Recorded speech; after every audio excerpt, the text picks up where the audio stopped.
Hello, this is Stephen Anderson, pastor of Faith Forward Baptist Church. I just wanted to record this video while everything's still fresh in my mind to tell the story about what happened to me last night.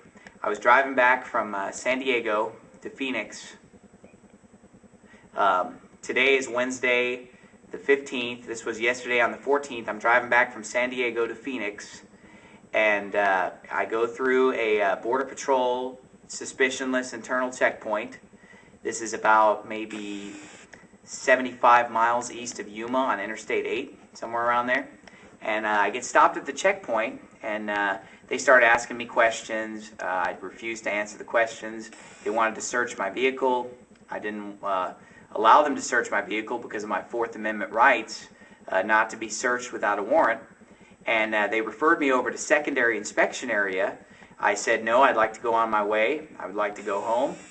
And they insisted I went to secondary.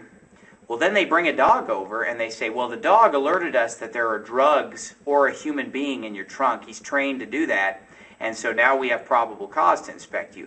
Now, the dog didn't bark. The dog didn't make a sound, and I asked them to tell me, well, what did the dog do to tell you that? Because the dog just walked over, sniffed, and pretty much walked away. And I asked them to bring the dog over a second time and show me. They refused to do it. I never saw the dog again. So I sat there for over an hour just waiting for them to let me go.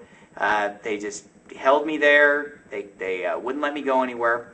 Well, after a little over an hour, the DPS showed up. The Department of Public Safety, which is basically like the Highway Patrol of Arizona, shows up and says that I'm under arrest because they had probable cause to search my car, and I'm refusing to get out of the car and let them search the car.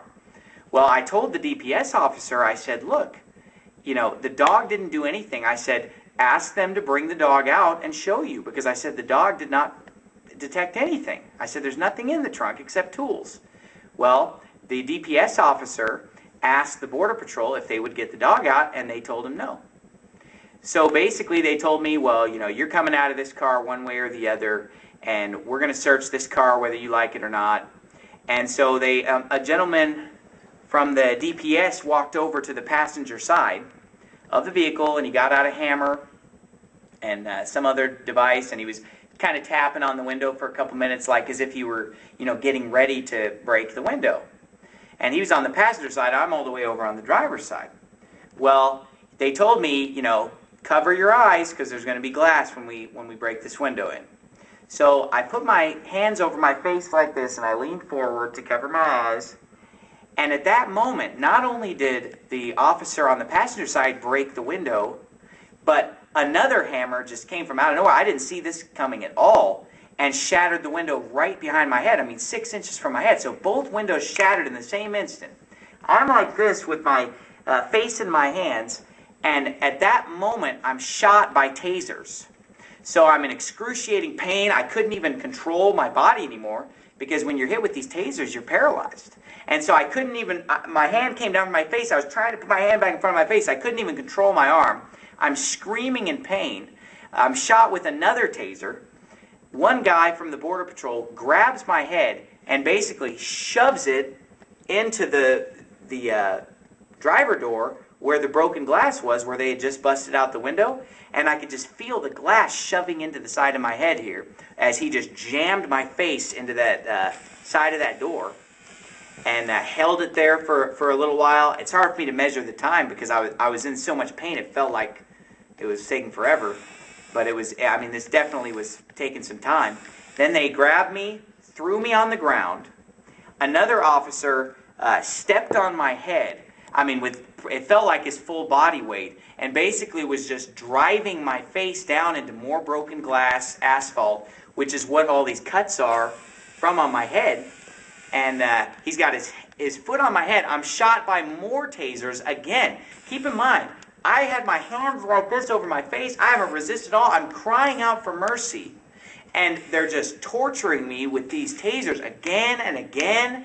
And they're stepping on my head. They're shoving my face in broken glass for no reason. I wasn't resisting them. I wasn't fighting back. I was just limp, just begging for mercy. So then finally I decided maybe I should just be silent. Maybe they don't want me to cry out. So then I was just silent, and still just tormenting me. So finally they stopped tasing me.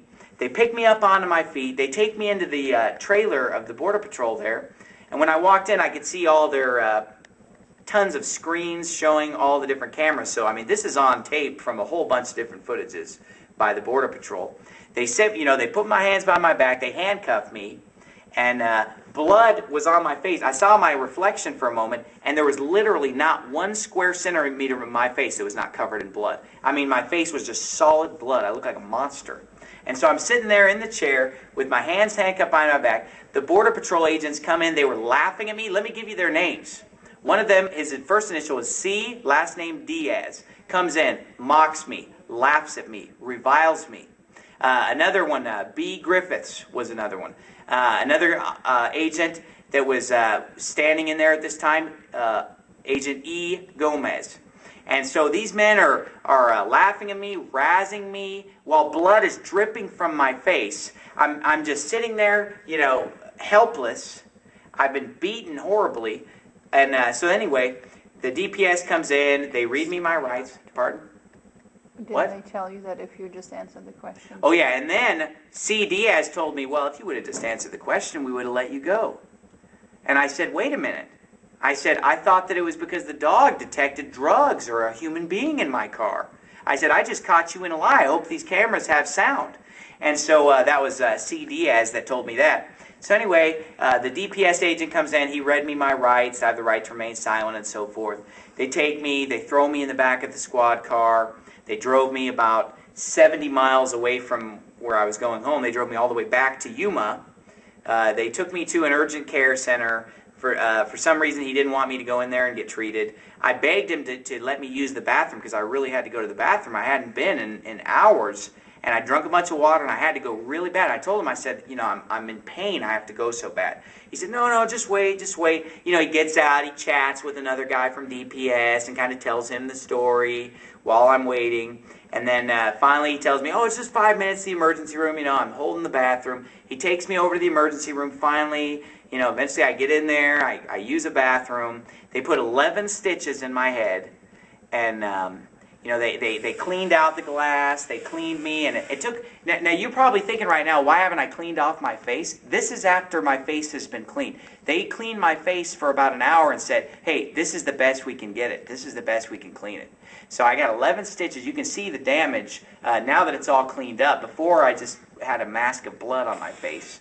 They took me from the emergency room to the county jail. They, you know, I was basically, you know, checked into the jail, spent the night in jail. I'm in a cell. I don't know what's happening. I don't know when I'm going to see a court. I figured it'd be within 24 hours. So then they basically pulled me out, and court was basically just a lady telling me that I have to show up on Friday at 10 a.m. And on Friday at 10 a.m. is going to be my arraignment, where I'm going to plead not guilty because I was not detected by the dog. And guess what they found when they searched my car, by the way? Because of course they did after they shattered the windows out of my car and beat me to a bloody pulp. Then they did search my car, and guess what they found? Nothing. Because all I had was tools. I didn't have any drugs. I didn't have a human being in my car. And so wake up, America. Why is this happening in the United States of America?